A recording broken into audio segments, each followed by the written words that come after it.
नमस्कार, खास खबर लिएर आएको छु म सरोज कोइराला। सुरुमा मुख्य खबर।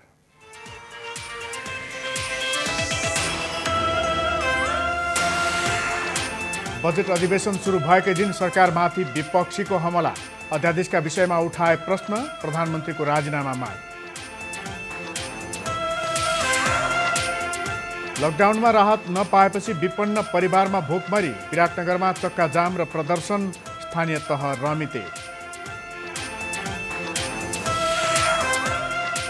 नेपालगञ्जमा थप 1 जनामा कोरोना संक्रमण, धनगढीमा 3 दिनदेखि परीक्षण ठप्प, थप 9 जना संक्रमित निको भएर घर फर्किए। नेपाली भूमि अतिक्रमण गर्दै लिपुलेकमा भारतले बनायो चीन जोड्ने सडक, भारतीय रक्षा मन्त्रीले गरे उद्घाटन।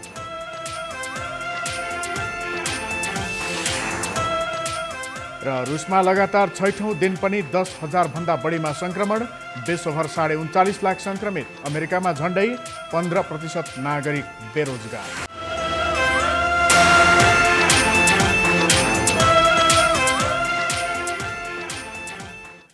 खास खबर सुरु गरौं संसदको बजेट अधिवेशन सुरु भएको खबरबाट। संघीय संसदको बजेट अधिवेशन आजदेखि सुरु भएको छ।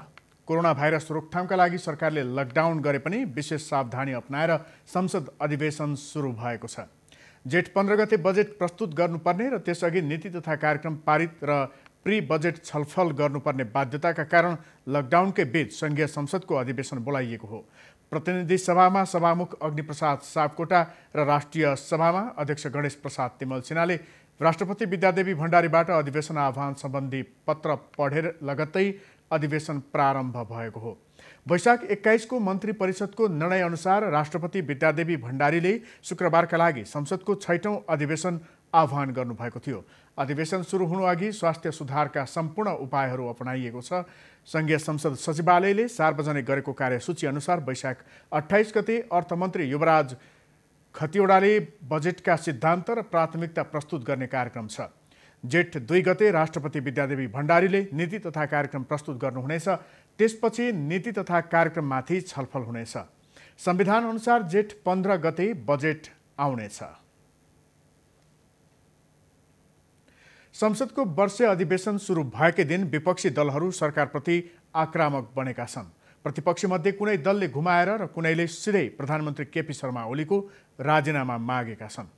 संसद बैठकमा प्रमुख प्रतिपक्षी दल नेपाली कांग्रेसका सभापति शेरबहादुर देउवाले शासन गर्ने नैतिक र राजनैतिक आधार गुमाएको भन्दै प्रधानमन्त्री ओलीलाई राजीनामा दिन सुझाव दिनुभयो। विषम अवस्थामा भ्रष्टाचारको विषयमा सार्वजनिक हुनु, सरकार लोकतान्त्रिक मूल्य मान्यता र संविधानको भावना विपरीत क्रियाकलापमा व्यस्त हुनु, सांसदको अपहरण हुनु र अवाञ्छित र अपराधिक गतिविधि कुनै पनि रूपले स्वीकार्य हुन सक्दैनन्। यी विषयहरूमा नेपाली कांग्रेसले गम्भीरतापूर्वक लिनुका साथै अत्यन्त सूक्ष्म ढङ्गले विशेष गरी सरकारले शासन गर्ने राजनैतिक र नैतिक आधार गुमाइसकेको ठहर गरेको छ। सिङ्गो देश कोरोनाबाट आतंकित भएका बेलामा सरकारले लोकतान्त्रिक मूल्य र मान्यता एवं संविधानको मूल भावना विपरीत विवादास्पद अध्यादेश जारी गरेर अलोकतान्त्रिक एवं गैर जिम्मेवार चरित्र प्रस्तुत गरेको देउवाले आरोप लगाउनुभयो। यी सबै काम नियोजित ढङ्गले गरेको देउवाले ओलीमाथि आरोप लगाउनु भएको छ। साथ दिइरहेको बेला दल विभाजनको अध्यादेश ल्याउनु र संवैधानिक परिषदको गरिमा समाप्त गर्न षड्यन्त्र गर्नु प्रधानमन्त्रीको नियोजित नीति भन्ने कुरा स्पष्ट छ। एक सांसदको अपहरण हुनु, त्यसमा कुनै न कुनै रूपले सरकारको समृद्धता देखिनु अर्को दुर्भाग्यपूर्ण कार्य हो। बैठकमा जनता समाजवादी पार्टीका नेता एवं पूर्व प्रधानमन्त्री डाक्टर बाबुराम भट्टराईले प्रधानमन्त्री ओलीको राजीनामा माग्नुभयो। राजनीतिक दल फुटाउने र संवैधानिक परिषदमा विपक्षी दलको नेता नभए पनि निर्णय गर्न सक्ने गरी अध्यादेश ल्याएर प्रधानमन्त्रीले लोकतन्त्र विरोधी काम गरेकाले पदमा बस्न नमिल्ने भट्टराईको तर्क छ। रोगले जीर्ण भएको शरीरलाई तपाईले चाहिँ आराम दिनुपर्छ र यो लोकतन्त्रलाई बचाएर तपाईँ आफ्नै एउटा छविलाई पनि बचाएर अगाडि बढ्नको निम्ति तपाईले राजीनामा दिनु नै उपयुक्त हुन्छ। त्यो नै एउटा उचित निकास हुन्छ र त्यसले नै समाजलाई देशलाई अगाडि बढाउन सक्छ र तपाईको उचाइ पनि कायम रहन्छ, लोकतन्त्र सुनिश्चित हुन्छ र देशले नयाँ दिशा पक्रिन सक्छ। मेरो उहाँसँग विनम्र उहाँसँग आग्रह छ। जनता समाजवादी पार्टीका नेता सांसद राजेन्द्र महतोले 2/3 सरकारले जनतालाई कोरोनाबाट जोगाउन 2 कौडीको काम पनि नगरेको कडा टिप्पणी गर्नुभयो। 2/3 सरकार 2 कौडीको छैन, 2 कौडीको काम गरेन। के भन्ने पीडा जनताको आजको यो पीडित अवस्थामा यस्तो गतिविधि सरकारले गरेपछि भन्ने के त 2/3 सरकार 2 कौडीको काम नगर्ने, अनि यस्तो हो, यो भएन। महतोले सरकार कोरोना नियन्त्रणमा ध्यान दिन छोडेर पार्टी फुटाउने धन्दामा लागेको भन्दै कटाक्ष गर्नुभयो। सत्तारूढ नेकपा संसदीय दलका उपनेता सुभाष चन्द्र नेमाङले सांसद अपहरणको यथार्थ संसदमा आउने भन्दै आफूहरू कुनै पनि आपराधिक गतिविधिको पक्षमा नरहेको बताउनु भएको छ। प्रतिनिधि सभाको बैठकमा प्रमुख प्रतिपक्षी दलले यसबारे प्रश्न उठाएपछि सांसद नेमाङले प्रष्टीकरण दिनुभएको हो। सांसदको अपहरणको कुरा विवादै छैन, कुनै पनि नाममा यस्ता खालका कामहरू हुनु हुँदैन। तर भएको के हो, यथार्थ के हो, त्यस सम्बन्धी कुराहरू पनि यही संसद चल्दा चल्दैको अवस्थामा यथार्थ कुरा आउँछ भन्ने मलाई विश्वास छ। हामी कुनै प्रकारका आपराधिक कार्यहरूको पक्षमा छैनौँ, यो कुरा म प्रष्ट शब्दमा भन्न चाहन्छु, यो कुरा राख्न चाहन्छु। तत्कालीन समाजवादी पार्टीका सांसद सुरेन्द्र यादवलाई नेकपाका सांसदद्वय महेश बस्नेत र किसान श्रेष्ठका साथै पूर्व प्रहरी महानिरीक्षक सर्वेन्द्र खनालले पार्टी फुटाउने उद्देश्यका साथ प्रधानमन्त्री केपी शर्मा ओलीको निर्देशनमा महोत्तरीबाट अपहरण गरेर काठमाडौँ ल्याएको आरोप लागेको छ। नेमाङले कोरोना सङ्कटका बेला सबै राजनीतिक दलहरू एकताबद्ध भएर लाग्नुपर्ने बताउनुभयो।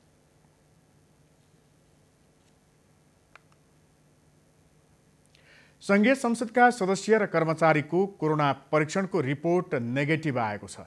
परीक्षण गराएका सबै 440 जनाको रिपोर्ट नेगेटिभ आएको स्वास्थ्य तथा जनसङ्ख्या मन्त्रालय एपिडेमियोलोजी तथा रोग नियन्त्रण महाशाखाका निर्देशक डाक्टर वासुदेव पाण्डेले जानकारी दिनुभयो। तीमध्ये 212 सांसद र अरू संसद सचिवालयका कर्मचारी हुन्। उनीहरू सबैको संसद भवन नयाँ बानेश्वरमा स्वाब सङ्कलन गरी पिसिआर परीक्षण गरिएको थियो। बिहिबार परीक्षण नभएका सांसदको आज पिसिआर परीक्षणका लागि स्वाब सङ्कलन गरिएको छ। तर संघीय संसदका 54 जना सदस्य कोरोना परीक्षणको स्वाब सङ्कलनमा छुटेका छन्। उनीहरूले संसद बैठकमा भाग लिन पाउने छैनन्।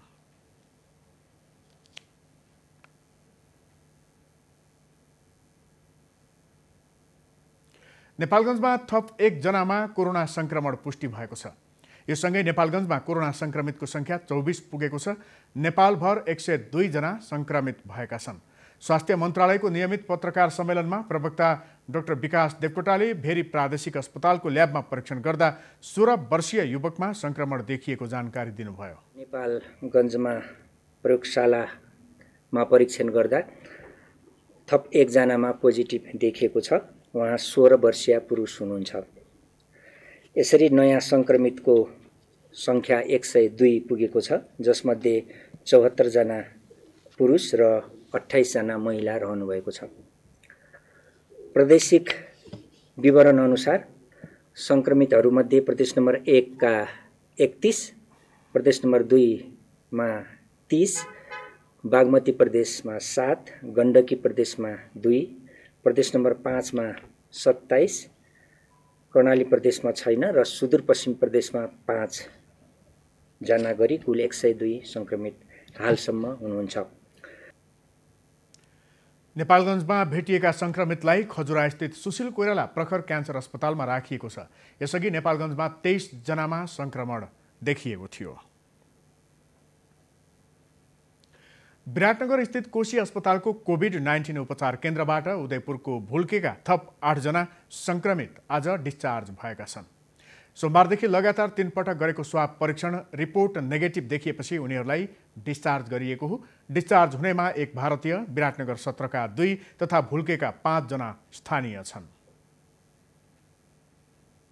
8 जनालाई डिस्चार्ज गर्दैछौँ अनि उहाँहरूको 2टा कन्जिक्युटिभ स्वाब नेगेटिभ आएको हुनाले हामीले आज उहाँहरूले क्वारेन्टाइनमा, होम क्वारेन्टाइन अथवा मस्जिदमा पठाउने निर्णय गरेका छौँ। त्यसमा चाहिँ सबभन्दा पहिले आजाद आलम 20 वर्ष, मोहम्मद इमरान अहमद 18 वर्ष, परवेज आलम 18 वर्ष, मुख्तार मिया 41 वर्ष र रौशन खातुन 55 वर्षको महिला हुन्। यो 5 जना उदयपुरका हुनुहुन्छ हैन।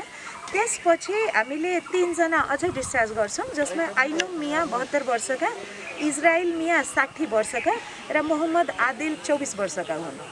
आइनुम मिया र इजराइल मिया विराटनगर 17 का बासिन्दा हुन्, जबकि मोहम्मद आदिल चाहिँ इन्डिया दिल्लीबाट आउनुभयो। यो 3 जना जुन हाम्रो छन्, आइनुम मिया, इजराइल मिया र मोहम्मद आदिल, उहाँ चाहिँ हाम्रो रानी मर्कजमा जानुहुन्छ र यो 5 जना चाहिँ हामीले उदयपुरमा सिडिओ साहबसँग समन्वय गरिरहेछौँ र त्यहाँ क्वारेन्टाइनको व्यवस्था गर्छौँ। यसअघि प्रदेश 1 मा सबभन्दा पहिले संक्रमण पुष्टि भएका 13 जना मध्ये 6 जना स्वस्थ भएर बुधबार डिस्चार्ज भएका थिए। उनीहरूलाई विराटनगर स्थित रानी मर्कजमा क्वारेन्टिनमा राखिएको छ। आज डिस्चार्ज भएका 5 जनालाई उनीहरू सँगै राखिनेछ। एक महिलालाई उनकै घर भुल्केमा राखिनेछ।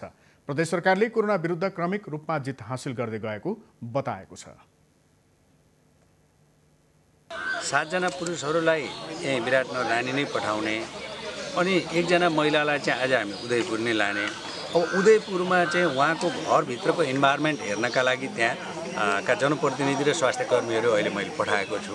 अनि त्यहाँ चाहिँ होम आइसोलेसन हुने खालको इन्भाइरोमेन्ट छ कि छैन त्यो कुरा तपाईँहरूले बुझ्नुहोस् भनेर भनेको छु। यदि त्यो इन्भाइरोमेन्ट त्यहाँ देखियो भने उहाँहरूलाई घरमै लगेर राख्ने, अन्यथा चाहिँ त्यहाँ स्थानीय नगरपालिकाले बनाएको क्वारेन्टाइन छ त्यहाँ लगेर चाहिँ हामीले राख्ने, त्यो किसिमले हामीले सोचिरहेका छौँ। र अब भनेको हामीले जनसमक्ष 3टा कुरा लानुपर्ने छ। एउटा हामीले चाहिँ यो 3T ट्रेसिङ, टेस्टिङ, ट्रिटमेन्ट यो के हो, कसरी भइरहेको छ भन्ने कुरा चाहिँ जनसमक्ष बुझाउनु पर्ने छ। त्यसका लागि हाम्रो कोशी कोभिड-19 अस्पतालमा भर्ना भएका मध्ये लगातार 3 पटकसम्म स्वाब परीक्षण गर्दा रिपोर्ट पोजिटिभ आउनेको संख्या 13 पुगेको छ। रिपोर्ट पोजिटिभ आउनेको 5 दिनपछि पुनः स्वाब परीक्षण गरिनेछ। उदयपुरको भुल्के स्थित नुरी मस्जिदमा बसेका 12 भारतीयमा वैशाख 5 गते कोरोना भाइरसको संक्रमण पुष्टि भएको थियो। त्यही दिन उनीहरूलाई विराटनगर स्थित कोभिड-19 उपचार केन्द्रमा ल्याएर राखिएको थियो। त्यसपछि भुल्केका थप 16 जना गरी कुल 28 जना संक्रमित भेटिएका थिए। भोजपुरको हतुवागढीका 1 र झापाको 12 दशी र दमकका 2 जना गरी अहिले 25 जना उपचार केन्द्रमा थिए। 8 जना डिस्चार्ज भएसँगै अब अस्पतालमा 17 जना छन्। धनगढीकी कोरोना संक्रमित महिला पनि निको भएर सेती प्रादेशिक अस्पतालबाट डिस्चार्ज भएकी छिन्। लगातार 2 पटकसम्म रिपोर्ट नेगेटिभ आएपछि उनलाई अस्पतालबाट डिस्चार्ज गरिएको हो। 35 दिनदेखि सेती अस्पतालमा उपचाररत धनगढी उपमहानगरपालिका वडा नम्बर 5 की 34 वर्षीय महिलाको 6 पटकसम्म गरिएको थ्रोट स्वाब परीक्षणमा रिपोर्ट पोजिटिभ आएको थियो। यससँगै सुदूरपश्चिम प्रदेशमा भेटिएका 5 जना संक्रमित निको भएर घर फर्किएका छन्। यसअघि लम्की चुहा नगरपालिकाका 21 वर्षीय युवक, धनगढी उपमहानगरपालिका वडा नम्बर 5 का 34 वर्षीय युवक, कञ्चनपुरको बेदकोट नगरपालिकाका 40 वर्षीय पुरुष र लम्की चुहा नगरपालिका वडा नम्बर 1 की महिला निको भएका थिए। धनगढीको प्रयोगशालामा किट अभावका कारण कोरोना परीक्षण 3 दिनदेखि ठप्प छ। धनगढीको PCR मेसिनबाट 3 दिन यता कसैको पनि परीक्षण हुन सकेको छैन। सुदूरपश्चिमलाई संक्रमणको उच्च जोखिममा राखिएको छ, तर परीक्षण अभावमा संक्रमण फैलने जोखिम झन बढेको छ। धनगढी पशु अन्वेषण प्रयोगशालामा स्थापना गरिएको मेसिनबाट दैनिक 270 जनाको परीक्षण गर्न सक्ने क्षमता छ, तर किट अभाव र स्वाब सङ्कलन हुन नसक्दा परीक्षण हुन सकेको छैन। परीक्षण भइरहँदा पनि यो मेसिनबाट दैनिक सरदर 20 जनाको मात्र परीक्षण भइरहेको छ। आरटीपीसीआर मेसिन सुरु गरेको छ 29 गतेबाट हो। अब अहिलेसम्म चाहिँ अब हामीले चाहिँ भनौँ न 460 वटा चाहिँ टेस्ट गरेका छौँ। अहिलेको एभरेज निकाल्दाखेरि दिनमा चाहिँ 30 वटा चाहिँ स्याम्पल चाहिँ टेस्ट भएको छ। अब यसमा चाहिँ के छ भन्नाले स्याम्पल चाहिँ अब नआएको कन्डिसन चाहिँ छ। अब स्याम्पल जति आए पनि हामी गर्न चाहिँ तयार छौँ। अब स्याम्पल नआएर चाहिँ अब हाम्रो टेस्ट भोल्युम पनि कम भएको छ। नेपालमा अधिकांश संक्रमितमा कुनै पनि लक्षण देखिएको छैन, तर सुदूरपश्चिम स्वास्थ्य निर्देशनालय भने लक्षण भएकाको मात्रै परीक्षण गर्ने भनेर बसिरहेको छ। यसरी परीक्षण खुम्चाउनुको मुख्य कारण किट र केमिकल अभाव हो। होइन, परीक्षण गर्नलाई पनि हामी कहाँ थुप्रै सामग्रीहरू चाहिन्छ। एक त कुनै मान्छेमा त्यस्तो लक्षण भएको हुनु पर्यो जसको चाहिँ हामी खकार अथवा स्वाब कलेक्सन गरेर लिएर आउँ। त्यस्तो लक्षण भएको मान्छे नै अहिलेसम्म हामी 9वटा जिल्लामा दैनिकै सम्पर्क हुन्छौँ। 88 पालिकामा त्यस्तो लक्षण भएको मान्छे भेटिएको छैन। भेटियो भने अब कता कता त्यसमा चाहिने केमिकलहरूको अभाव थियो। तर लक्षण भएको मान्छे त हुनु पर्यो नि त गाउँमा कतै। अब गाउँमा लक्षण भएको मान्छे भेट्यो भने हामी जिल्ला तहमा त्यो नमुना सङ्कलन गर्न लगाउँछौँ र उहाँहरूले धनगढी पुगाउनुहुन्छ अनि हामी यहाँ जाँच गर्छौँ। अब कुनै लक्षणै भेटिएको मान्छे छैन भने त दायरा कसरी अगाडि बढ्न सक्छ। सुदूरपश्चिम प्रदेशमा अहिलेसम्म 2975 जनाको थ्रोट स्वाब सङ्कलन गरिएकोमा 2919 जनाको परीक्षण गरिएको छ, जसमा 7 जना सङ्क्रमित भेटिएका छन्। तीमध्ये 4 जना निको भएर घर फर्किसकेका छन्। डिस्चार्ज भएर 1 हप्तासम्म होम क्वारेन्टाइनमा बस्नुपर्ने र 7 देखि 10 दिनका बीचमा पुनः परीक्षण गर्नुपर्ने मापदण्ड छ। नेपालमा अस्पतालबाट डिस्चार्ज भएका मध्ये 3 जनामा पुनः सङ्क्रमण देखिएको छ, तर प्रयोगशालामा केमिकल नभएकाले डिस्चार्ज भएकाको परीक्षण हुन सकेको छैन। चाहिँ डिस्चार्ज गरेर घर पठाइसकेका छौँ। त्यसमध्ये एकजनालाई चाहिँ हामीले 1 हप्तापछि बोलाएर जाँच गराएका छौँ। उसमा चाहिँ नेगेटिभ देखिएको छ। बाँकी 3 जनाको लागि चाहिँ हामीले फेरि बोलाएर जाँच गराउने पक्षमा छौँ र अहिले चाहिँ तत्काल 1-2 दिनको लागि चाहिँ यहाँ केमिकलको अभाव भएको देखिएको हुनाले अब 1-2 दिनमा हामी बोलाएर जाँच गराउनेछौँ। लकडाउनपछि भारतबाट फर्केका हजारौं नागरिक सुदूरपश्चिमका विभिन्न जिल्लामा फैलिएका छन्। ती सबैको परीक्षण आवश्यक भए पनि सरकार भने लक्षण नदेखिएको भन्दै ठुक्क भएर बसेको छ, जसका कारण सुदूरपश्चिममा कुनै बेला संक्रमण ह्वात्त बाहिर आउने हो कि भन्ने जोखिम छ। हिमालय टेलिभिजनका लागि धनगढीबाट शङ्कर बोहराको रिपोर्ट। भारतले नेपाली भूमि लिपुलेक हुँदै चीनको तिब्बतमा रहेको धार्मिक स्थल मानसरोवर जाने सडक मार्ग खोलेको छ। नेपालसँग कुनै सल्लाह नगरी निर्माण गरिएको सडकको आज भारतका रक्षा मन्त्री राजनाथ सिंहले दिल्लीबाट भिडियो कन्फरेन्स मार्फत उद्घाटन गरेका छन्। नयाँ राजनीतिक नक्सा जारी गर्दै नेपाली भूमि मिचेपछि उत्पन्न समस्या समाधान हुन नसकिरहेका बेला भारतले नेपाली भूमिबाट चीन जोड्ने सडक बनाएको हो। यो मार्ग भारतको उत्तराखण्ड स्थित धारचुला क्षेत्रको पिथौरागढबाट नेपालको दार्चुलाको गुन्जी क्षेत्रबाट लिपुलेक पुग्छ। भारतीय रक्षा मन्त्री सिंहले सडक निर्माण गरेकोमा भारतको बोर्डर रोड अर्गनाइजेसन BROलाई धन्यवाद समेत दिएका छन्। सिंहले ट्विट गर्दै BROले सीमा जोड्न केही वर्षदेखि उत्कृष्ट काम गर्दै आएको बताएका छन्। सिंहदरबार प्रवेश गर्न खोज्ने चिनिया नागरिकसँग भएको झडपमा परि 1 DSP घाइते भएका छन्। त्यसक्रममा केही चिनिया पनि घाइते भएका छन् भने 38 जना चिनिया नागरिकलाई पक्राउ गरिएको छ। स्वदेश फर्काउनु पर्ने माग राखेर सिंहदरबारको मूल ढोका अघि भेला भएका चिनिया नागरिक सिंहदरबार प्रवेश गर्न खोजेपछि प्रहरीले उनीहरूलाई रोकेको थियो। त्यसक्रममा भएको झडपमा महानगरीय प्रहरी वृत्त सिंहदरबारका DSP हरि बस्नेत घाइते हुनुभएको हो। बस्नेतको टाउकोमा चोट लागेको छ। नेपालमा रहेका चिनिया नागरिकले स्वदेश फर्काउन माग गर्दै यसअघि नेपाल स्थित चिनिया दूतावास र नेपाल पर्यटन बोर्डमा पनि धरना दिएका थिए। लकडाउनका कारण नेपालमा बेखर्ची भएकाले चीन फर्कन चाहेको उनीहरूले बताएका छन्। चिनिया दूतावासले केही चिनियाहरूलाई जहाज चार्टर गरी स्वदेश फर्काए पनि केही भने अझै नेपालमै अड्किएका छन्।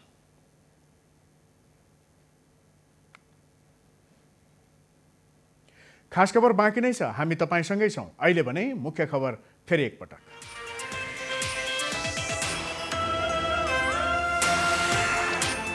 बजेट अधिवेशन सुरु भएकै दिन सरकारमाथि विपक्षीको हमला। अध्यादेशका विषयमा उठाए प्रश्न, प्रधानमन्त्रीको राजीनामा माग। लकडाउनमा राहत नपाएपछि विपन्न परिवारमा भोकमरी। विराटनगरमा चक्का जाम र प्रदर्शन, स्थानीय तह रमिते। नेपालगञ्जमा थप 1 जनामा कोरोना संक्रमण। धनगढीमा 3 दिनदेखि परीक्षण ठप्प। थप 9 जना संक्रमित निको भएर घर फर्किए। र सिंहदरबारभित्र जबरजस्ती प्रवेश गर्न खोज्ने चिनिया नागरिक र प्रहरीबीच झडप। DSP र केही चिनिया घाइते, 38 जना पक्राउ।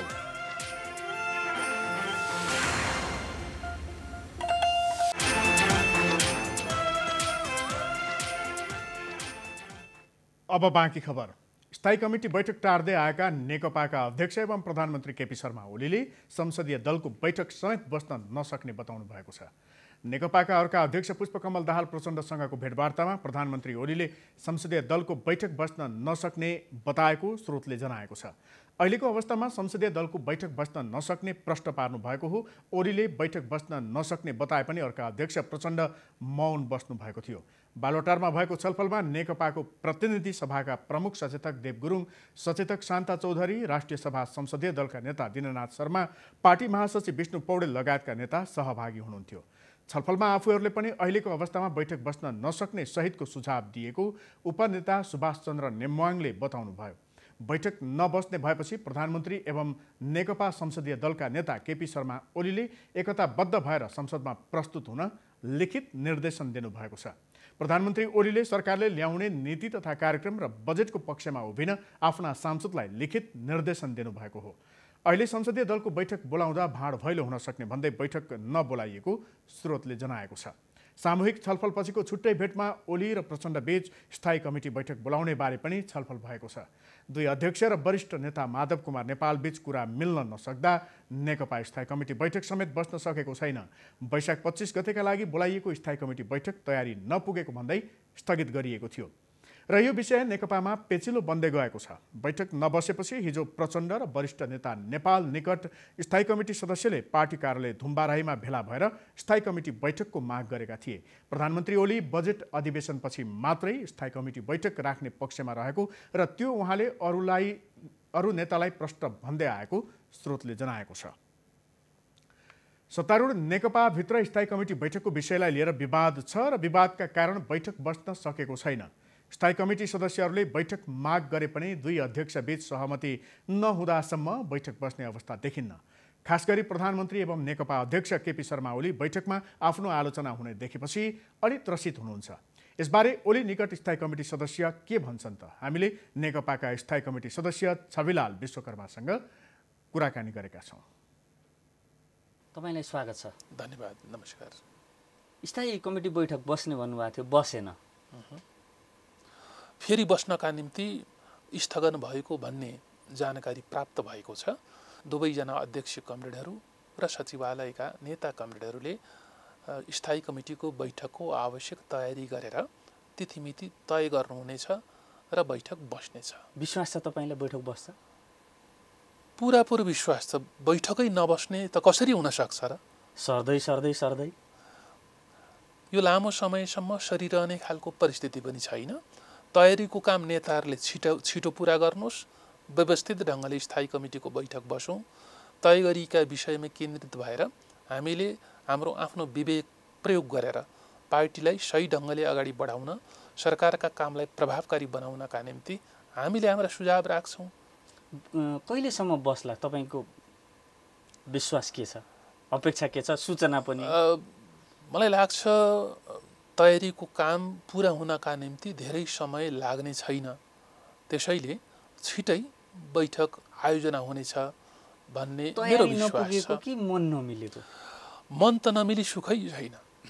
नमिलेकै देखियो। मत नमिल्न पनि सक्ने भयो। तर यहाँ मत नमिल्यो भन्दा मन नमिलेको जस्तो देखियो कि?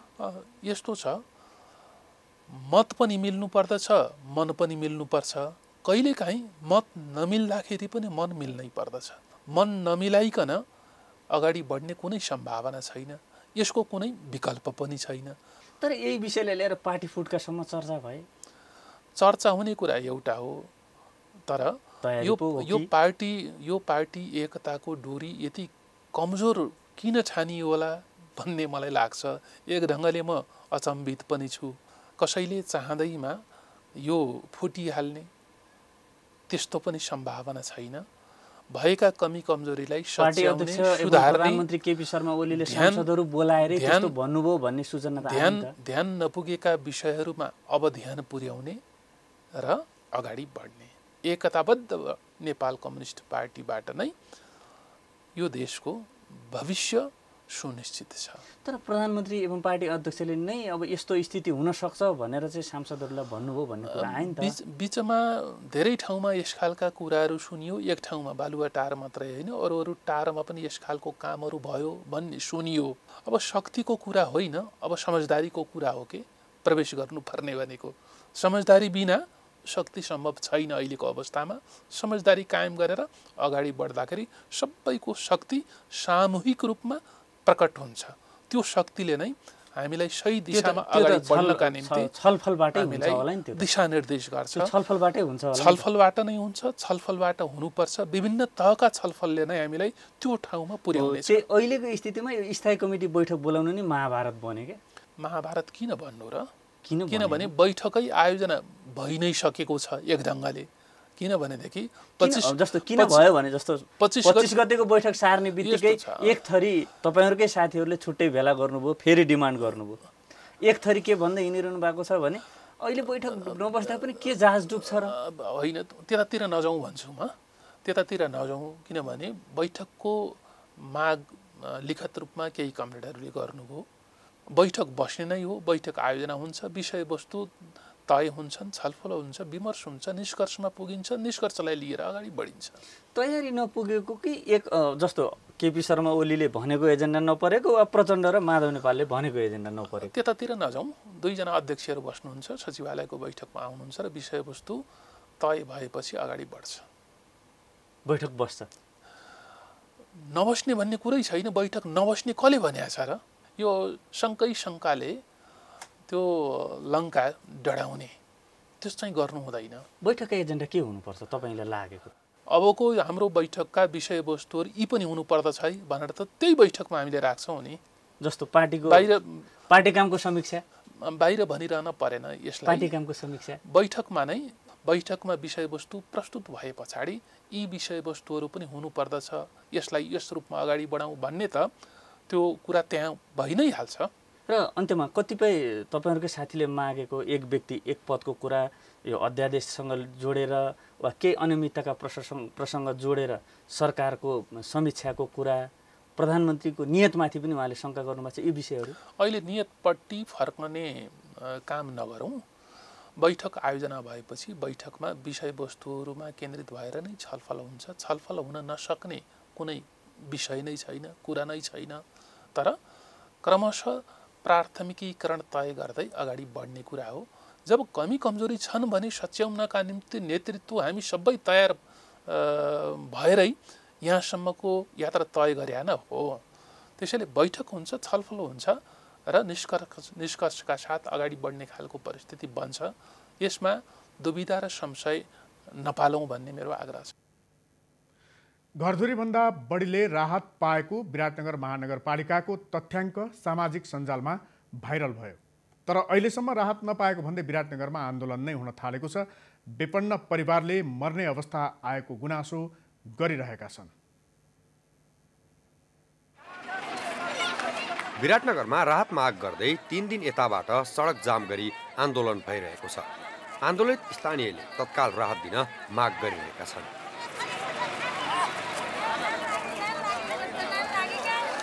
विराटनगर महानगरपालिका वडा नम्बर 15 का विपन्न 58 घर परिवारले कुनै राहत नपाएको बताएका छन्।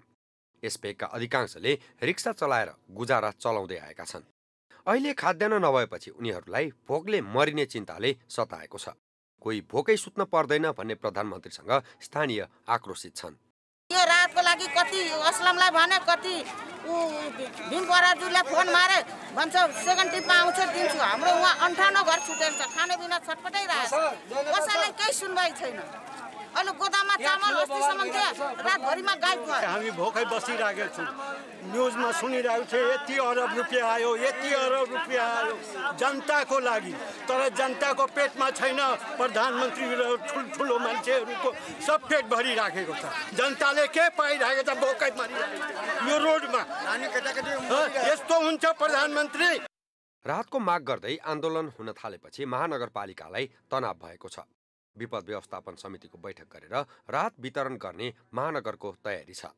तर कहिलेबाट गर्ने हो भन्ने टुङ्गो छैन। 15 वार्डको कुरा हो भने हामीले त्यहाँ 2257 चाहिँ घरधुरीको महानगरपालिका आँकडा छ। त्यसमा 2389 जनालाई हामीले राहत वितरण गरिसकेको। त्यसमा पनि छुट्यो भन्ने कुरा छ। महानगरपालिकाले हामीले भनेको छ हामीले विभिन्न सङ्घ संस्थालाई आग्रह गरेर पनि छुट्नेहरूलाई पनि हामी त्यसको प्रबन्ध गरौँ भनेको छौँ। र अहिले आजदेखि त्यहाँ हामीले भनेका छौँ कोही पनि विराटनगरको नगरवासीहरू भोकै हुनु हुँदैन, त्यसको प्रबन्ध गर्छौँ भनेर महानगरपालिकाले भनेको छ। हामीले आजदेखि त्यसको चाहिँ हामीले त्यहाँ मेस सञ्चालन गर्ने भनेर भर्खरै मेरो वार्डसँग सल्लाह भएर मेस सञ्चालन गरौँ भनेर जो मान्छे भोकै छ उहाँहरू मेसमा खानुहुन्छ। आजदेखि हामीले मेस सञ्चालन पनि गर्ने भनेको छ र कसैलाई पनि हामी भोकै राख्दैनौँ। महानगरपालिकाले यसको प्रबन्ध गर्छ। विराटनगर महानगरपालिकाले 1.5 हप्ता अघि दिएको 12 किलो चामलले कतिपयको चुलो बलेको थियो। तर त्यो सकिएको पनि धेरै दिन भइसक्यो। केही विकल्प नभएपछि उनीहरू सडकमा उत्रिएका हुन्। हिमालय टेलिभिजनका लागि विराटनगरबाट ध्रुव भट्टराईको रिपोर्ट। कञ्चनपुरको भीमदत्त नगरपालिका वडा नम्बर 18मा एउटा टोल छ जहाँका 100 घर परिवारको मुख्य पेशा भनेको ज्यालादारी हो। तर अहिले लकडाउनका कारण ज्यालादारी गर्न नपाउँदा उनीहरू भोकमरीको अवस्थामा पुगेका छन्। विश्वमा कोरोना यो गाउँ गाउँ घर घर सबैलाई सतायो। यो हो कञ्चनपुरको सदरमुकाम महेन्द्रनगर बजारबाट करिबन 1 किलोमिटर टाढा रहेको सुकुम्बासी ग्रिन टोल। यस टोलमा 128 परिवार बस्ने गरेका छन्।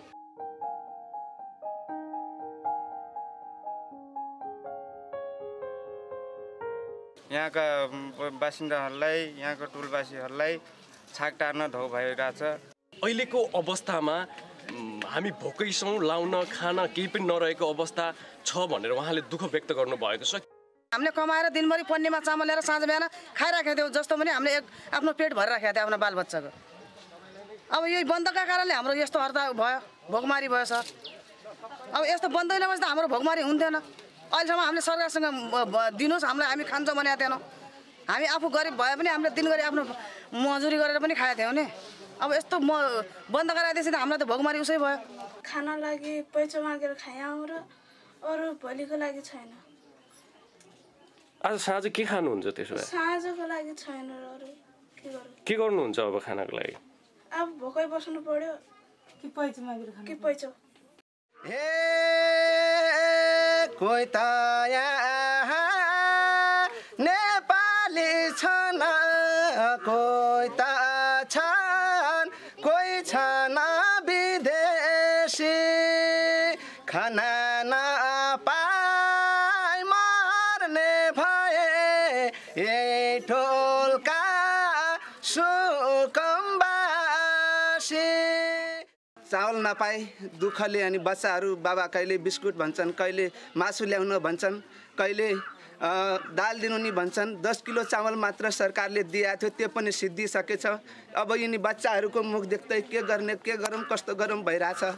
के गर्ने होला भगवान् भन्दै अब कसलाई दुःख र पीडा कसलाई के गरौँ। भित्र केही पनि छैन, चावल छैन, आवत जावत पनि बन्द छ। काहीँ काम गरी लेबरी गरी खाने मान्छे आजभोलि काम गर्न पनि मिलेको छैन। बडा तनावमा परेको छु, के गर्ने हो अब। भीमदत्त नगरपालिकाले 10 किलो राहत 2 लट गरी वितरण त गरे, तर वितरण गरेको 15-20 दिन भइसकेका कारण राहत सकिएपछि अहिले भोकमरीमा परेका छन् यी सुकुम्बासी। महामारीको त्रासको सँगसँगै भोकभोकै मर्नुपर्ने अवस्थामा रहेका जुन समस्या छन्, यो विकराल अवस्था भोलिको दिनमा के रूप लिन सक्छ। जनता भोकै मर्नुभन्दा जनता भोलि आन्दोलित पनि हुन सक्ने सम्भावनाहरू मैले ती सङ्केतहरू मैले देखिरहेको छु। जुन ढङ्गले दैनिक रूपमा वडा कार्यालयमा धाउने, वडा कार्यालयमा डेलिगेसन आउने, हामी भोकै रहिसक्यो भने टोल बस्तीहरूका दैनिक ज्यालादारी मजदुरहरू आएको छ। यसले चिन्ता यो वडा कार्यालय चिन्तित छ र भीमदत्त नगरपालिका वडा नम्बर 18ले लिखित रूपमा नगरपालिकालाई दोस्रो चरणको राहतका निमित्त जो आग्रह गरेका छौँ।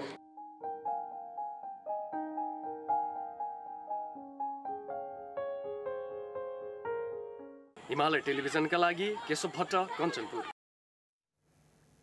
रूपन्देहीको सीमाबाट लुकीछिपी आउनेको सङ्ख्या रोकिएको छैन।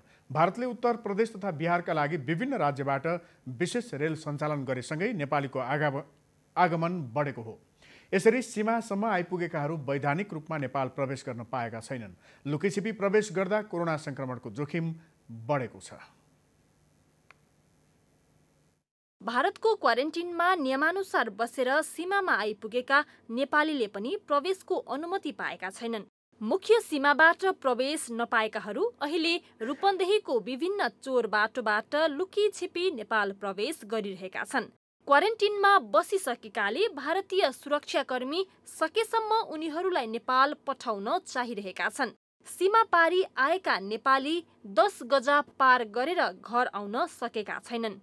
एकातिर सरकारको निर्णय र अर्कातिर स्वदेश आउन चाहनेको दबावका कारण स्थानीय जनप्रतिनिधि तनावमा छन्। इन्डियाले ट्रेन पनि चलाइसक्यो। अब ट्रेन चल्दाखेरि सबै मान्छे एकदमै थुप्रै मात्रामा आइरहेछन्। एकदमै हाम्रो सशस्त्रको पुलिस र जनपदको पुलिस आफ्नो पुरी ताकतबाट यहाँ खटिरहेछ। बट केन्द्रको के निर्देशन छ? केन्द्रको निर्देशन छ कि कुनै हालमा मान्छे भित्राउन नदिने। अब यस्तो हेर्नुहोस्, यो सबै खुला बर्डर छ, खुलै सिमाना छ हाम्रो समरीमाई गाउँपालिकामा।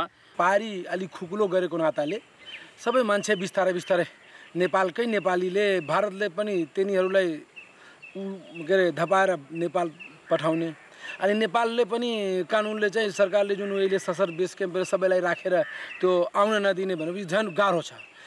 दबाव बढ्दै गएपछि सीमामा अलपत्र परेका नेपालीलाई स्वदेश फर्कन दिनुपर्ने माग बढेको छ। सांसद पनि प्रत्येक जिल्लामा एक नाका खोलेर नेपाल प्रवेश गराई क्वारेन्टिनमा राख्नुपर्ने बताउँछन्। पारीबाट सबै नेपाली साथीभाइहरू आएर बर्डरमा बसिराखेका छन् र नेपाल छिर्दाखेरि नेपालको प्रहरीले धपाउने र इन्डिया पनि नराखिदिने, नेपाल पनि राखिदिने अल्पत्र परेछ हाम्रो नेपाली जनताहरूभरि र यसको व्यवस्थापन छिटोभन्दा छिटो सरकारले मिलाइदिनुपर्छ। नेपालको क्वारेन्टाइनमा ल्याएर राख्न पर्ने पनि हुन्छ।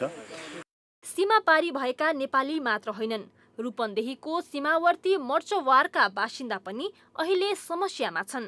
मर्चवार क्षेत्रको मुख्य किनमेल भारतीय बजारमै हुन्छ। खाद्यान्नदेखि औषधिसम्मको लागि भारतको भर पर्ने उनीहरूले सीमा बन्द हुँदा निकै शास्ति पाएका छन्। अमन के दवाई ले आवे मानवाटी भैर अमन आई जाए थे हाल जो तो ठोठरी से मंगा बॉर्डर पर भी धरावल जात में ऊँच नहीं उठावे पावल जात में भैर आवा जाता है पर्ची लाले रहले आने ओके 2-3 डंडा मरजापुर मरले हैं तो बेचारा भाग के आई है। तब बतावल जैसन हमन के मारल पीटल जाए वहाँ न जाइए हमारे जाए कहाँ। सरकारले सीमा पारी रहेका नेपालीलाई वैधानिक रूपमा नेपाल प्रवेशको अनुमति नदिँदा अवैध बाटोबाट आउनेको संख्या बढेको छ। लुकेर आएकाहरू क्वारेन्टिनमा नपुगेको कारण कोरोना संक्रमणको जोखिम झनै बढेको छ। हिमालय टेलिभिजनका लागि रूपन्देहीबाट ललित पाण्डेको रिपोर्ट। नेपालगञ्जको एउटै टोलमा 23 जना कोरोना संक्रमित भेटिएपछि उनीहरूको सम्पर्कमा आएकाहरूको खोजी र परीक्षण तीव्र पारिएको छ। नेपालगञ्जमा पहिलो पटक भेटिएका संक्रमित व्यक्तिबाट प्राप्त सूचनाका आधारमा खोजी गरेर एक साताको अवधिमा 332 जनाको नमुना सङ्कलन गरिएको छ। नेपालगञ्जमा पछिल्ला दिनमा दैनिक 50 देखि 136 जनासम्मको खक्कारको नमुना लिएर भेरी अस्पतालको ल्याबमा परीक्षणका लागि पठाउने गरिएको छ। संक्रमणको उच्च जोखिममा रहेका स्थान अस्पतालमा भर्ना गरिएका बिरामीको दैनिक स्वाब सङ्कलन भइरहेको छ। आइसोलेसनमा राखिएका बिरामीहरूको सुरुमा पोजिटिभ आएको बिरामीको फेरि भाइरल लोड हेर्नको लागि उसको चाहिँ कति के छ स्थिति भनेर हेर्नको लागि चाहिँ सेकेन्ड लटमा गरियो भने थर्डमा चाहिँ हामी नेपालगञ्जको वार्ड नम्बर 12 र 11 को बिचमा बिपी चोकमा करिब चाहिँ 30 जनाको त्यहाँ सङ्कलन गरियो। धेरै संक्रमित भेटिएको नेपालगञ्ज उपमहानगरपालिकाको जोल्हनपुरुवा क्षेत्र सिल गरी संक्रमित व्यक्तिको सम्पर्कमा रहेका व्यक्तिको स्वाब सङ्कलन भइरहेको छ। जोल्हनपुरुवा क्षेत्रमा करिब 80 घर परिवार छन्। प्रशासनले विज्ञको सुझावको आधारमा ट्रेसिङ टेस्टिङलाई तीव्रता दिई लकडाउन मार्फत सामाजिक दूरी कायम गराउने प्रयास गरिरहेको छ। जति परीक्षण दायरा बढाउन सक्यो त्यति संक्रमणको दर घट्छ भन्ने लाग्छ। क्वारेन्टाइन बस्न नचाहने, क्वारेन्टाइनको सम्पर्कमा नचाहने र लुकी छिपी रहेका व्यक्तिको कारणले यस्तो अवस्था आउनेछ भन्ने हामीले देखेका छौँ र त्यो अवस्था आउन नदिनलाई फेरि पनि यहाँ अब हामीले अहिले हरेक वडामा चाहिँ निगरानी समूह गठन गर्नलाई व्यवस्था मिलाएका छौँ। ट्रेसिङको लागि सहज वातावरण बनाइदिनलाई सरकारवालालाई आग्रह गरेका छौँ, सम्बन्धित व्यक्तिहरूलाई आग्रह गरेका छौँ। स्थानीय सरकारले पनि नागरिकलाई लकडाउनको पालना गर्दै कोरोना परीक्षणमा स्वास्थ्यकर्मी र सुरक्षाकर्मीको टोलीलाई सहयोग गर्न आग्रह गरिरहेको छ। सबैजना सम्य हौँ, सबैजना पालना गरौँ लकडाउनको। यसको लडाइँ जित्ने भनेकै सोसियल डिस्टेन्स कायम गरेर हामी सबैलाई यो कुरा अहिलेसम्म थाहा पाइसकेका छौँ। हामी अवज्ञा नगरौँ।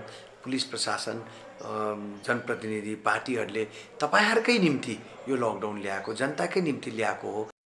कोरोना संक्रमित बढ्दै गएपछि बाँकेका स्थानीय बासिन्दा त्रसित छन्, तर संक्रमितको सम्पर्कमा आएकाहरूको ट्रेसिङ र टेस्टिङ तीव्र भएकाले डराउनुपर्ने अवस्था नभएको चिकित्सकको दाबी छ। हामी स्वस्फूर्त हिसाबले अगाडि गएर हामीले स्वाब कलेक्सनमा चाहिँ मद्दत गर्नुपर्छ। आत्तिनुपर्ने डराउनुपर्ने केही पनि छैन। स्वाब कलेक्सन गरेर लिइसकेपछि होइन रिजल्ट आयो भने हामी अलिकति एक किसिमले चाहिँ ढुक्क हुने अवस्था हुन्छ। त्यो भएको कारणले जुन यो टेस्टिङ र यो भनौँ न ट्रेसिङको एउटा यो भने क्याम्पेन चलिरहेछ, यसमा चाहिँ हामीले सबैले सम्पूर्ण भनौँ न नगरवासी देशवासीले चाहिँ यसमा चाहिँ पूर्ण हिसाबले सहयोग गर्नुपर्छ। तब मात्र हामीले यो कोरोनालाई चाहिँ नियन्त्रण गर्न सक्छौँ। भेरीको प्रयोगशालामा दैनिक 90वटा नमुना परीक्षण गर्ने क्षमता छ, तर प्रयोगशालामा प्रयोग हुने किट अभावमा पूर्ण क्षमतामा सञ्चालन हुन सकेको छैन। यसले सम्भावित संक्रमितको पहिचानमा पनि ढिलाइ भएको छ। हिमालय टेलिभिजनका लागि नेपालगञ्जबाट कृष्ण अधिकारीको रिपोर्ट। आजदेखि सुरु संघीय संसदको बर्खे अधिवेशनमा विशेष स्वास्थ्य सतर्कता अपनाइएको छ। संसद भवन परिसरमा प्रवेश गरेदेखि बैठक हलसम्म कोरोना संक्रमणको त्रासका कारण सतर्कता अपनाइएको छ। संघीय संसदका दुवै सदनका सांसद र त्यहाँ कार्यरत कर्मचारीका लागि अनिवार्य रूपमा हात धोएर मात्र भित्र जानुपर्ने नियम बनाइएको छ। सोही अनुसार सांसद र कर्मचारीले संसद परिसरमा प्रवेश गरे लगत्तै साबुन पानीले हात धोए। त्यसपछि उनीहरूका लागि स्यानिटाइजिङ म्याट राखिएको थियो, जहाँ भित्र प्रवेश गर्ने सबैले खुट्टा पुछ्नु पर्ने थियो। त्यसै अनुरूप सबैले खुट्टा पुछेर मात्र भित्र प्रवेश गरे।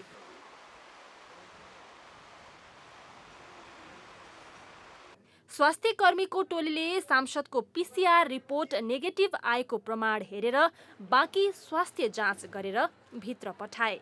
बाहिर मात्र होइन, संसद बैठक हलमा पनि विशेष सतर्कता अपनाइयो। रोस्ट्रममा बोल्न जाने हरेकले बोलेपछि माइक सेनिटाइजरले पुछियो। प्रतिनिधि सभा र राष्ट्रिय सभा दुवैमा दूरी कायम गरेर सांसदहरूलाई राखियो। एउटा ढोकाबाट प्रवेश गरेका सांसद अर्कै ढोकाबाट निस्किए।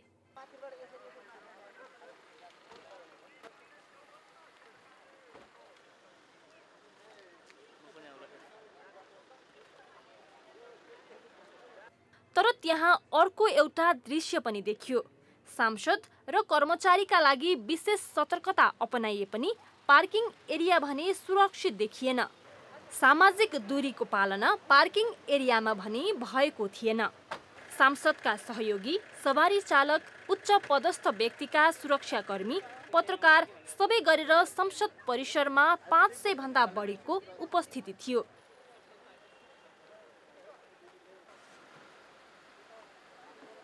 सांसद र कर्मचारीको कोरोना परीक्षण गरेर संसद बैठक हललाई ढुक्क बनाइएको भए पनि संसद परिसर भने जोखिमले घेरिएको देखियो। हिमालय टेलिभिजनका लागि क्यामेरामा राजन राज पराजुलीका साथमा सृजना घिमिरे, काठमाडौँ। खास खबर बाँकी नै छ, हामी तपाईसँगै छौँ। अहिले भने मुख्य खबर फेरि एकपटक। बजेट अधिवेशन सुरु भएकै दिन सरकारमाथि विपक्षीको हमला, अध्यादेशका विषयमा उठाए प्रश्न, प्रधानमन्त्रीको राजीनामा माग। नेपालगञ्जमा थप एकजनामा कोरोना संक्रमण, धनगढीमा 3 दिनदेखि परीक्षण ठप्प। थप 9 जना संक्रमित निको भएर घर फर्किए। नेपाली भूमि अतिक्रमण गर्दै लिपुलेकमा भारतले बनायो चीन जोड्ने सडक, भारतीय रक्षा मन्त्रीले गरे उद्घाटन। र रुसमा लगातार 6औं दिन पनि 10,000 भन्दा बढीमा संक्रमण, विश्वभर 39.5 लाख संक्रमित। अमेरिकामा झण्डै 15% नागरिक बेरोजगार।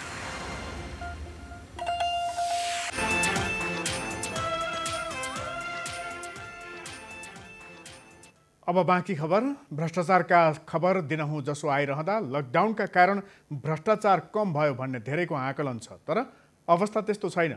लकडाउनको मौकामा पनि भ्रष्टाचार रोकिएका छैनन्। कोरोना भाइरसको संक्रमण रोक्न लकडाउन गरिएको 1.5 महिना नागिसक्यो। अत्यावश्यक बाहेकका सेवा, उद्योग, कल कारखाना बिहिबारसम्म सबै बन्द थिए। तर अचम्म, देश कोरोना विरुद्धको लडाईँमा होमिएका बेला भ्रष्टाचार भने रोकिएको छैन। सङ्कटको यो बेला अनियमितता हुने क्रम घट्दो होइन बढ्दो छ। अख्तियार दुरुपयोग अनुसन्धान आयोगमा अनलाइन उजुरी दिनेको सङ्ख्याले त्यसलाई पुष्टि गर्छ। यो आयोगमा गत वर्षको हिसाबले जुन 24,000 उजुरी परेको थियो एक वर्षमा, त्यसलाई चाहिँ हामीले महिनामा डिभाइड गर्दाखेरि टेन्टेटिभ 1000 देखि 1500 उजुरी आयोगमा प्रत्येक महिना पर्ने गरेको छ। र यसै गरी यो चैत महिनामा चाहिँ यो भन्न लकडाउन भए तापनि उजुरीको सङ्ख्यामा चाहिँ खासै कमी आएको देखिँदैन। र यो अनलाइन प्रकृतिका उजुरीहरू चाहिँ उस्तै गरी आएको छ, अझ पहिलेको भन्दा बढी आएको छ। जस्तै अब हाम्रो इमेलबाट उजुरी हाल्न पाइने भयो, अनि भाइबरमा पनि गर्न पाइन्छ, अनि त्यसपछि हाम्रो CIFs पनि छ। त्यसै गरी अब फेसबुकको मेसेन्जरमा, ट्विटरमा भनेपछि जुन अनलाइन प्रकृति विभिन्न माध्यमहरू छन्, ती माध्यमहरूबाट आउने उजुरीको सङ्ख्या चाहिँ बढ्या छ र टोटल चाहिँ पहिलेको भन्दा खासै घटेको चाहिँ छैन। आर्थिक वर्ष 2075-76 मा अख्तियारमा मासिक औसत 1500 उजुरी परेका थिए, तर यसपटक लकडाउन यता चैत महिनामा उति नै उजुरी परे र वैशाखको पहिलो 2 हप्तामै 500 भन्दा बढी उजुरी परेका छन्। लकडाउनका बेला परेका उजुरी मध्ये धेरै कोरोना नियन्त्रणका लागि चालिएका कदमसँग सम्बन्धित छन्, अर्थात् कोरोना नियन्त्रणका नाममा अनियमितता भयो भन्ने उजुरीमा दाबी गरिएको छ। स्वास्थ्य सामग्री खरिददेखि राहत वितरणसम्म भ्रष्टहरूको आँखा छ र आयोगले त्यसमा एक्सन पनि थालेको छ।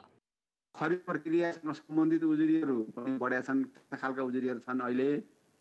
र यो राहत र क्वारेन्टाइनका विषयहरू जोडिएका उजुरीहरू पनि आउन थालेका छन्। खरिद प्रक्रियामा भएको अनियमितता भयो भन्ने उजुरीमा पर्यो भने त्यसैमा चाहिँ राहत दिने विषयमा चाहिँ पक्षपात भेदभावपूर्ण व्यवहार भयो अथवा पाउनेले राहत पाए नपाउनेले पाएन भन्ने कुरा, र क्वारेन्टाइनको विषयमा अनियमितता र भ्रष्टाचार भयो भन्ने विषय चाहिँ जोडिएर आउने गरेको छ उजुरीमा।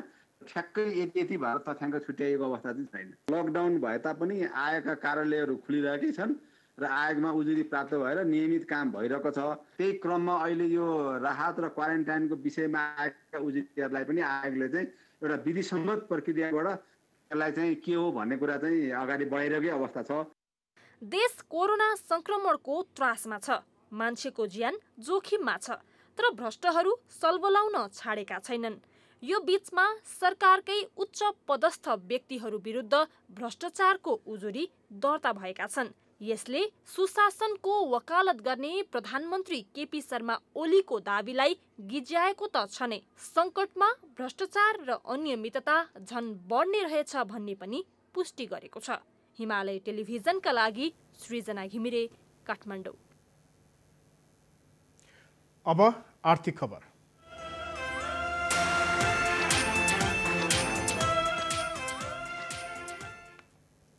राष्ट्रिय योजना आयोगले आगामी आर्थिक वर्षको बजेटमा स्वास्थ्य, शिक्षा, कृषि, सिँचाइ र रोजगारी सिर्जनालाई प्राथमिकता दिने गरी योजना तर्जुमा गरेको छ।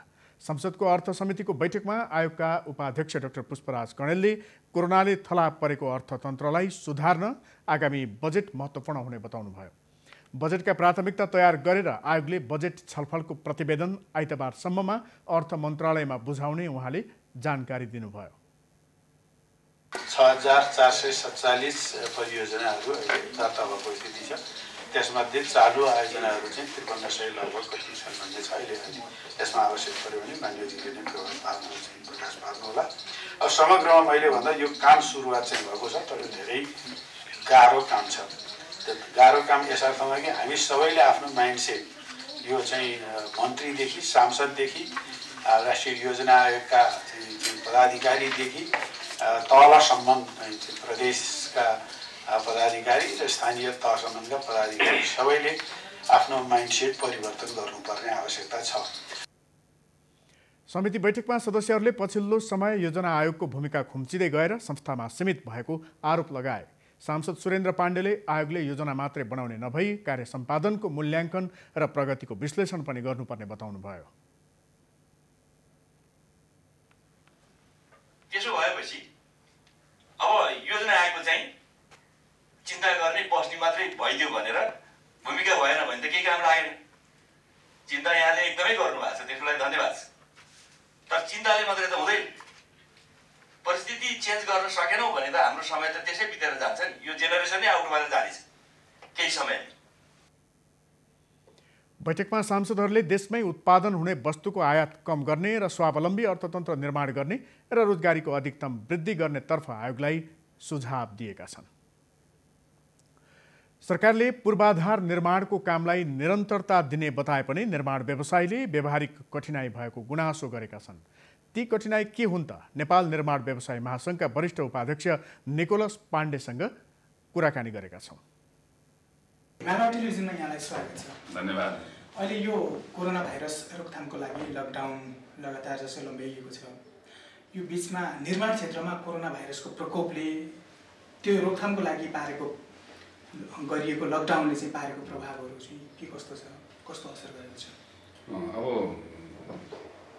सम्पूर्ण क्षेत्रमा नै यसले एकदमै भयङ्कर असर पारिरहेको स्थितिमा पक्कै पनि निर्माण क्षेत्र पनि अछुतो रहिरहन सकेन। तर त्यो भन्दै गर्दाखेरि हाम्रो निर्माण क्षेत्र भनेको कृषि पछिको दोस्रो जिडिपीमा आफ्नो भूमिका खेल्ने सेक्टर भयो होइन। जस्तै कृषिमा 25 छ भने हाम्रोमा 10-12 को हाराहारी छ। र यसको अर्को अनौठो पक्ष के छ भन्दाखेरि जसरी कृषिबाट हामीलाई धेरै नेपालले राष्ट्रले धेरै कमाउँछ भने त्यसको मजदुरलाई अक्सिजनमा हामीले अकोमोडेट गर्छौँ, निर्माणमा काम गर्छन् र निर्माणको अक्सिजनमा त्यही मजदुर कृषिमा काम गरेको हुनाले उनीहरूले 12 महिना चाहिँ एउटा रोजगारीको सिलसिला रहन्छ। र हाम्रो मजदुरको हिसाब गर्नुहुन्छ भने वर्षमा 15 देखि 17 लाख हाराहारीको एक प्रकारको हामीले अप्रत्यक्ष प्रत्यक्ष हामीले दिन्छौँ, रोजगारी दिन्छौँ। यो बिचमा यो निर्माण हुँदै गरेका अब नयाँ निर्माणको चरणमा रहेका आयोजनाहरूको स्थिति कस्तो भइरहेछ? यो अलिकति अन्यल भयो सुरुमा। अब एकैचोटि लकडाउन भोलिदेखि भन्ने कुरा आएपछि मान्छेहरू अलिकति आत्तिए। हामीसँग पनि तयारीको केही समय रहेन। 2 दिन अगाडि मात्रै हामीलाई थाहा भएको भए हामी एउटा राउन्ड टेबलमा बसेर कस्तो खालको एक्सन लिँदाखेरि कमभन्दा कम क्षति हुन्छ, हामी पनि कुनै तरिकाले काम गर्नु खोज्दाखेरि केही काम भए पनि हुन्छ कि भन्ने खालको छलफल गर्नै पाइएनौँ। लकडाउन भइहाल्यो र सुरुमा सबैजना साइड छोडेर आफ्नो घरतिर लाग्नेतिर लागे। तर लकडाउन थपिँदै जाँदाखेरि अब त काम गर्नुपर्छ कि भन्ने स्थितिमा हामी पुग्यौँ। किनकि अब सम्पूर्ण क्षेत्र नै प्रभावित भइरहेको बेलामा बाँच्नको लागि केही न केही अलिकति भए पनि काम गरौँ भन्ने स्थिति हुँदाखेरि मजदुरहरू हिँडिसकेका थिए, आफ्नो घर पुगिसकेका थिए र उनीहरूलाई फेरि लिएर आउनलाई समस्या त्यस्तै रह्यो। किनकि हामीसँग पास भएन, त्यो खालके ट्रान्सपोर्टेसन भएन होइन। त्यो हिसाबले एकदमै असरै परेको छ। अहिले प्रयास साथीहरूले खोल्ने प्रयास गरिराख्नु भएको छ, तर त्यो गरिएको जस्तो मात्रै छ। त्यसले कुनै हामीले भनौँ आफ्नो 100%मा 25%को जस्तो पनि कसरी खोल्ने भन्ने मोडालिटी नै नपाउनु भएको यहाँ, किनभने श्रमिकको आवाज जावत पनि हुनुपर्छ, म्याटेरियलहरू ल्याउनु पर्यो होइन। अहिले पूर्वाधारको कुराहरू अब काठमाडौँमा हेर्दाखेरि एक चिज छ, तर काठमाडौँ बाहिर चाहिँ एकदमै अलिक गाउँमा अलिकति रुरल एरियामा चाहिँ हाम्रो यो विकास निर्माण कामहरू हुन्छन्। र अहिले नेपालमा 3 तहको सरकार भइसकेको र स्थानीय सरकारको पनि आफ्नै छुट्टै नियमहरू हुने भएको भएर हामीलाई केन्द्रीय सरकारले सङ्घीय सरकारले काम गर्नुहोस् जानुहोस् भने तापनि हामीलाई चाहिँ सबै ठाउँमा गएर काम गर्न मिल्ने स्थिति छैन। नयाँ मान्छेहरूको यो निर्णय चाहिँ त्यति प्रभावकारी खोल्नु भन्ने निर्णय सकारात्मक भयो भने त्यो व्यवहार त कार्यान्वयन गर्न सकिने खालको चाहिँ देखिन्छ। अप्ठ्यारो छ, तर त्यो भन्दैमा यसलाई फेरि स्वागत योग्य छैन भन्नु भएन। किनकि यो कोभिडको औषधि के त मतलब भ्याक्सिन एउटा हो भने अब सामाजिक रूपमा आर्थिक रूपमा यसको औषधि के त भनेर कसैलाई पनि थाहा छैन विश्वभरि नै। त्यही भएर मलाई कस्तो लाग्छ भने निजी क्षेत्रले पनि सरकारलाई चाहिँ एउटा कन्फिडेन्स बिल्ड गर्नलाई हामी पनि अलिकति आफ्नो तर्फबाट प्रयास गर्ने, सरकारले पनि आफ्नो तर्फबाट प्रयास गर्ने र जनतामा पनि त्यो कन्फिडेन्स बढ्दै गएपछि यो बिस्तारै बिस्तारै आफै खुल्ने स्थिति आउँछ कि जस्तो लाग्छ मलाई। खास खबर बाँकी नै छ, हामी तपाईसँगै छौँ। अहिले भने मुख्य खबर फेरि एकपटक।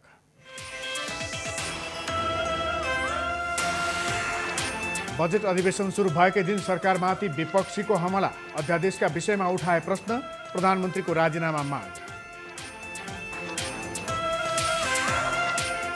लकडाउनमा राहत नपाएपछि विपन्न परिवारमा भोकमरी, विराटनगरमा चक्का जाम र प्रदर्शन, स्थानीय तह रमिते। नेपालगञ्जमा थप 1 जनामा कोरोना संक्रमण, धनगढीमा 3 दिनदेखि परीक्षण ठप्प, थप 9 जना संक्रमित निको भएर घर फर्किए। र दक्षिण कोरियामा 2 महिनापछि फुटबल लिग सुरु, प्रारम्भिक चरणका खेल खाली रङ्गशालामा गरिने।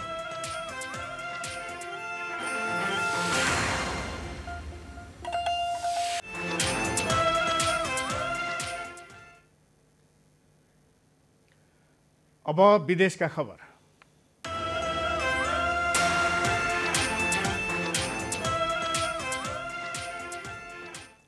रुसमा कोरोनाको संक्रमण अझै नियन्त्रण बाहिर छ। त्यहाँ लगातार 6औं दिन पनि 10,000 भन्दा बढी संक्रमित थपिएका छन्। पछिल्लो पटक त्यहाँ 10,700 जना नयाँ संक्रमित भेटिएका छन्। यो सँगै रुसमा कुल संक्रमितको संख्या 1,88,000 नजिक पुगेको छ। आज त्यहाँ थप 58 जनाको मृत्यु भएको छ। मृतकको संख्या भने 1,723 पुगेको छ। अहिलेसम्म 10वटा देशमा संक्रमितको संख्या 1 लाख नागेको छ। अमेरिका, स्पेन, इटली, बेलायत, फ्रान्स, रुस, जर्मनी, ब्राजिल, टर्की र इरानमा संक्रमितको संख्या 1 लाख नागेको हो। अमेरिकामा मृतकको संख्या 77,000 नजिक पुगेको छ भने संक्रमितको संख्या पनि झण्डै 13 लाख पुगेको छ। स्पेनमा संक्रमितको संख्या आज पनि बढेको छ। त्यहाँ आज 3,262 संक्रमित थपिएका छन्। स्पेनमा यो सँगै संक्रमितको संख्या 2,60,000 भन्दा माथि पुगेको छ।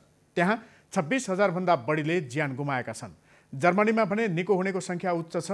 1,69,000 संक्रमित मध्ये 1,41,000 निको भएका छन्। त्यहाँ 7,300 जनाको मृत्यु भएको छ। कोरोना भाइरसका कारण विश्वभरिमा संक्रमित हुनेको संख्या करिब 39.5 लाख भएको छ। मृतकको संख्या 2,70,000 नागेको छ। संक्रमित मध्ये झण्डै 13.5 लाख निको भएर घर फर्किएका छन्। कोरोना भाइरसका कारण अमेरिकामा बेरोजगारको संख्या उच्च भएको छ। एक अध्ययनका अनुसार अमेरिकाको बेरोजगारी 4.4%बाट बढेर 14.7% पुग्ने देखिएको छ। अमेरिकाको इतिहासमा यो सबैभन्दा ठूलो बेरोजगारी हुनेछ।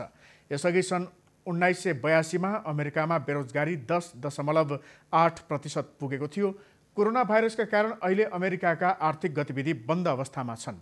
यसले गर्दा लाखौं नागरिकको रोजगारी गुमेको छ। त्यहाँ गत साता मात्र 32 लाखले सरकारसँग बेरोजगारी भत्ताका लागि आवेदन दिएका छन्। यो सँगै बेरोजगारी फारम भर्नेको संख्या 3,33 लाख पुगेको छ। भारतमा मालवाहक रेलले किच्दा 16 जना मजदुरको मृत्यु भएको छ।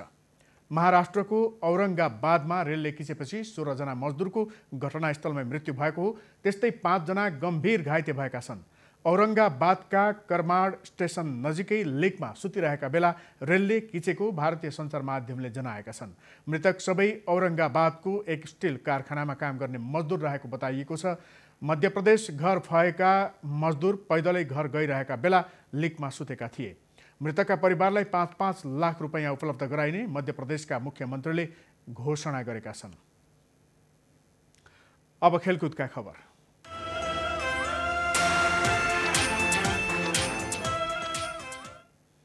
दुई महिनाको अन्तरालपछि पहिलो पटक फुटबलका खेल सञ्चालन भएको छ। दक्षिण कोरियाको शीर्ष डिभिजन आजबाट सुरु भएको छ। जियोन्जु स्थित विश्वकप रङ्गशालामा भएको उद्घाटन खेलमा जोनबुक हुन्डाई मोटर्सले सामसङ ब्लू विङ्सलाई 1-0 पराजित गर्यो। कोरियाको शीर्ष डिभिजन लिग फेब्रुअरीदेखि सुरु हुनुपर्ने थियो, तर कोरोना भाइरसका कारण लिग स्थगित गरिएको थियो। खाली रङ्गशालामा भएको खेलमा ली डोङ गुकको दोस्रो हाफको गोल निर्णायक बन्दा घरेलु टोलीले सुरुवाती 3 अङ्क जोडेको छ। 60 मिनटको चो क्यु सुङको स्थानमा मैदान प्रवेश गरेका उनले 84औं मिनटमा गोल गरेका थिए। त्यसअघि 75औं मिनटमा टेरी एन्टोनेसले रातो कार्ड पाउँदा सुभन ब्लू विङ्स 10 खेलाडीमा सीमित भएको थियो। के लिगका सुरुवाती चरणका खेलहरू खाली रङ्गशालामा खेलाइनेछ। कोरोना भाइरसको संक्रमण कम भएपछि दर्शकलाई अनुमति दिइनेछ। केही लिगका खेलहरू 36 देशका प्रसारणकर्ताले प्रसारण गर्न अनुमति दिएको छ। खेलाडीहरूलाई मैदान प्रवेश अघि परीक्षण गरिएको थियो। यस्तै प्रशिक्षक र बेन्चमा बस्ने खेलाडीलाई मास्क अनिवार्य गरिएको छ। अब मौसम सम्बन्धी खबर।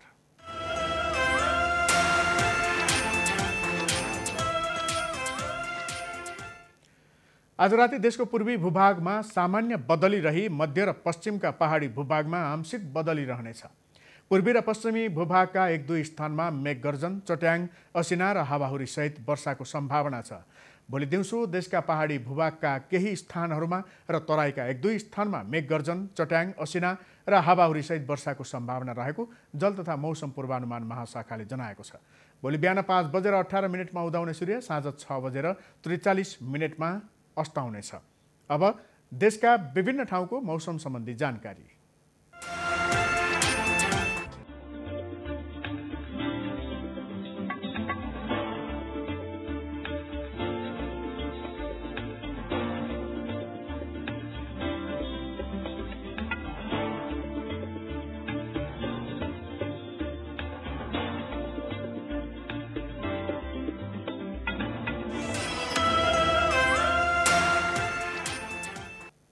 हामी खास खबरको अन्त्यमा छौं। जाँदा जाँदै मुख्य खबर फेरि एकपटक।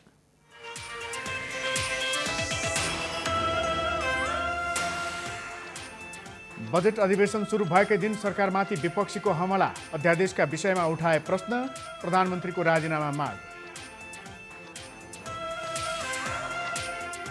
लकडाउनमा राहत नपाएपछि विपन्न परिवारमा भोकमरी, विराटनगरमा चक्का जाम र प्रदर्शन, स्थानीय तह रमिते।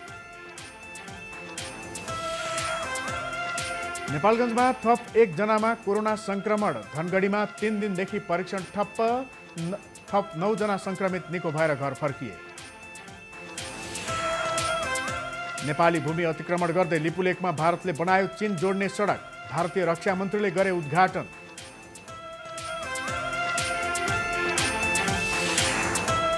र रुसमा लगातार 6औं दिन पनि 10,000 भन्दा बढीमा संक्रमण, विश्वभर 39.5 लाख संक्रमित, अमेरिकामा झण्डै 15% नागरिक बेरोजगार।